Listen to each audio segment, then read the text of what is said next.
Ya.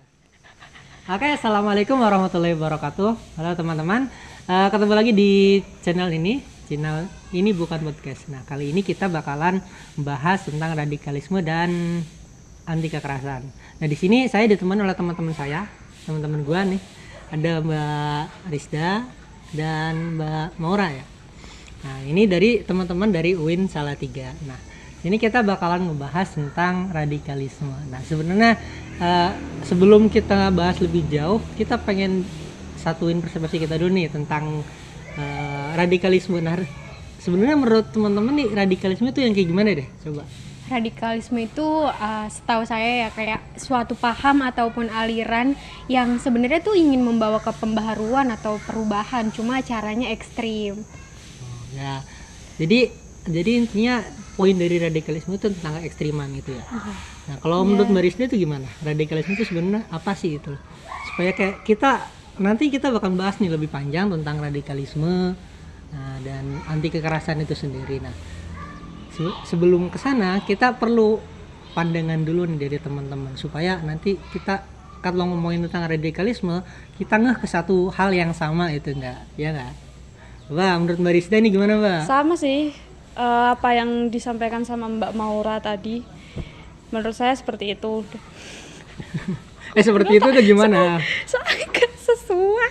Ya nggak apa-apa, kita ini ngalir aja kita. Karena memang radikalisme ini kan cenderung terdengar serem gitu ya. Jadi kayak ya udah definisi ekstrim mungkin paling pas untuk menggambarkannya, tapi nggak tahu juga ya kalau dari Mas Pai sendiri. Coba. Ya, kalau saya gambaran dari radikalisme itu kayak sesuatu yang sifatnya ya anarkis, kayak lebih ke sesuatu mengarah ke yang bahwa penyelesaian sesuatu ini sifatnya enggak.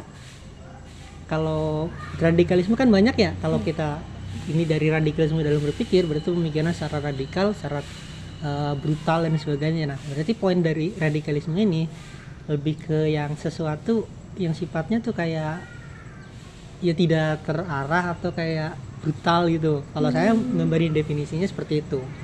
Nah, kalau kita tarik nih, kalau dari konteksnya tadi kan kita udah bahas tentang radikalisme secara umum nih.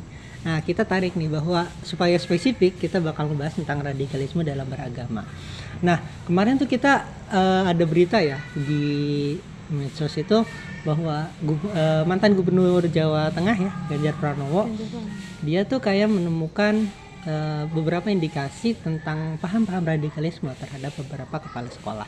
Nah, pandangannya menurut teman-teman itu seperti apa?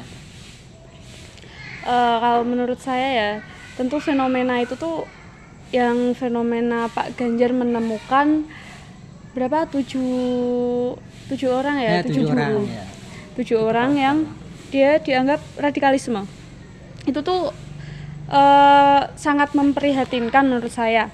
Soalnya radikalisme di lembaga pendidikan tentu berdampak besar.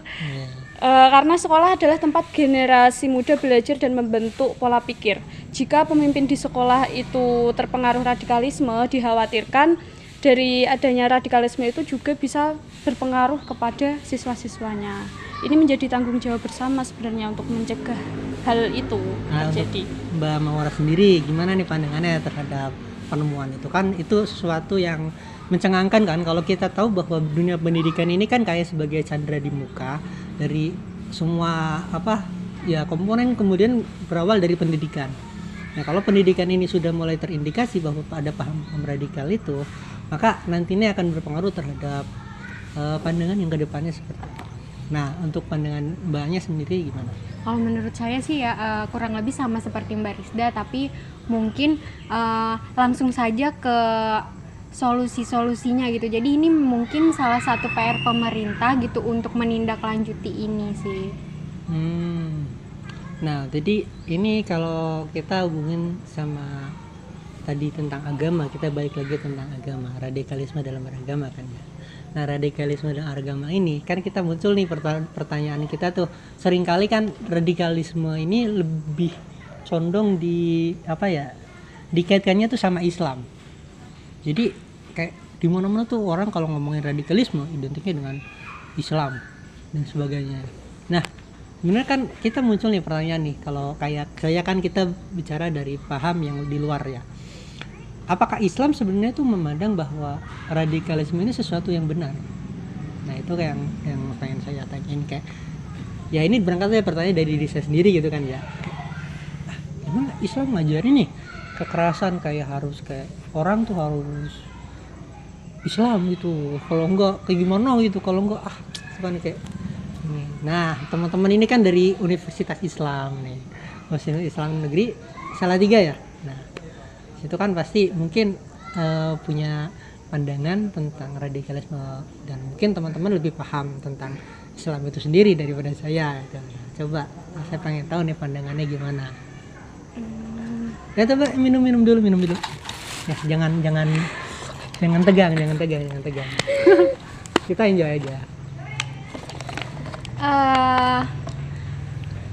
Saya pernah mendengar dari podcastnya Profesor Dr. Quraish Shihab juga. Di situ ada pembahasan mengenai radikalisme. Sebenarnya Islam itu kan adalah agama yang damai ya katanya, agama yang nggak menginginkan peperangan gitu. Di surah Al-Hujurat ayat 9 juga menegaskan kalau misalnya ada yang berselisih, mari damaikanlah gitu. Kalau nggak bisa, ada dari salah satu golongannya, kan biasanya kalau berselisih paham itu dua golongan ya, kalau ada salah satu golongannya yang bermasalah itu boleh diperangi gitu. Tapi pun sebenarnya perang ini atau radikal itu kan cenderung sama perlawanan ya biasanya gitu. Sebenarnya nggak melulu, kok gue ngaco gak sih? Nggak apa? Iya. Nggak usah tegang gitu mbak. Takut. Nggak melulu tentang suatu perlawanan yang kita emang perang beneran gitu. Jadi kalau misalnya emang ada suatu kejahatan, kita boleh kok untuk membantu atau berjihad itu melalui misalnya kayak pas di Palestina gitu ya, kita kan kita bisa ikutan ngelawan orang Israel gitu, kita ngebantu Palestina gitu, tapi nggak dengan cara yang kita ikutan perang di sana gitu, tapi kita bisa kumpulin dana, terus kita bisa sumbangin itu ke sana gitu kan, kita bisa bantu mereka untuk makannya gitu, terus kita bisa bangun rumah sakit untuk mereka gitu. Jadi sebenarnya Islam tuh semudah itu dan seramah itu sih. Ya kalau Mbak Rizda sendiri gimana? Menurut saya yang dikatakan Mbak Mora benar ya, itu ada kaitannya sama yang Rasulullah SAW itu ajarkan. Beliau mencontohkan bahwa Islam itu agama rahmatan lil alamin, yang mana agama itu tuh membawa rahmat untuk seluruh alam. Beliau menunjukkan kasih sayang bahkan kepada mereka yang beda keyakinan. Jadi Islam itu menganjurkan sebuah perdamaian dengan rasa kasih sayang dan menentang kekerasan atau tindakan yang merugikan orang lain. Oke. Jadi sebenarnya kalau menurut teman-teman di sini kan Islam itu nggak ngajarin tentang kekerasan gitu. Nah tapi sebenarnya kok kenapa kemudian di kemudian hari kayak mungkin sekarang ini muncul kayak golongan yang kayak lebih ke bahwa Islam itu seperti ini loh, kayak jihad itu harus dengan kekerasan. Misalnya kalau kita hubungi sama terorisme ya, terorisme ini kan dikit berkaitan dengan radikalisme. Nah ada golongan yang mandang bahwa kalau misalnya Islam itu mandang kalau ini kafir kayak gitu, ini nggak boleh dan sebagainya. Nah sebenarnya kalau kata tadi penjelasan teman-teman bahwa Islam ini rahmatan lil alamin dan sebagainya. Nah itu kenapa sebenarnya bisa muncul seperti itu tuh, seperti apa? Karena apa? Menurut saya sih karena ini ya pemahaman Islam itu sendiri kan. Karena kan namanya manusia ya, cara berpikir manusia itu mungkin kadang nggak bisa ditakar gitu, atau mungkin nggak bisa diprediksi sama yang lainnya gitu, nggak bisa selalu sama dengan Islam itu sendiri gitu, dengan Islam yang pada aslinya gitu, Islam yang serahmatan alamin itu gitu. Jadi kan mungkin itu kebawa pengaruh sama gimana cara berpikir seseorang ini terpengaruh dengan gimana lingkungannya gitu. Jadi mungkin itu yang menyebabkan adanya perspektif Islam yang lain gitu. Oh, apa gimana mau ngasih pandangannya?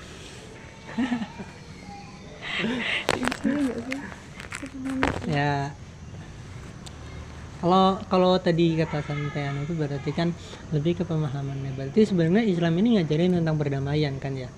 Kalau Perdamaian dan radikalisme anti ini masuknya kepada oknum-oknum dan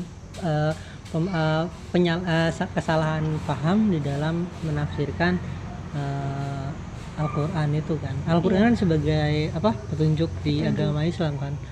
Ini kayak misalnya makna jihad kan, saya pernah baca kayak di artikel-artikel gitu kan, jihad kan di Al-Quran itu ada kata di misalnya kayak di beberapa ayat itu ada tentang kata qatil atau yang sering diartikan memerangi atau